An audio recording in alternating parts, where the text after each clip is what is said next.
5 الفجر بتوقيت جرينتش، 8 صباحا بتوقيت مصر، والنهارده بنقول عليه في اسواق المال صباحيه خبر الفيدرالي.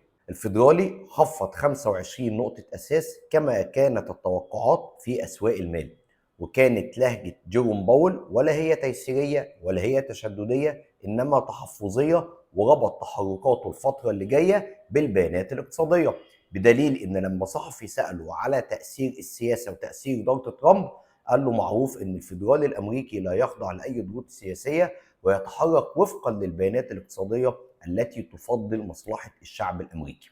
ده كان الرد، وبالتالي الذهب كان في حركه عنيفه ساعه المؤتمر. ادنى نقطه جابها امبارح 3644 وارتد لغايه 3707، وبعد كده راح نزل من عندها وفضل شغال في نفس النطاق العرضي.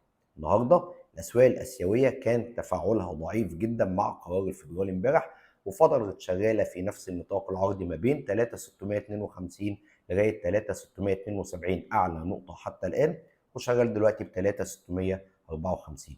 اما فيما يخص اسعار الذهب المحلي، عيار 21 4965، عيار 24 5675، الجنيه الذهب 40 160.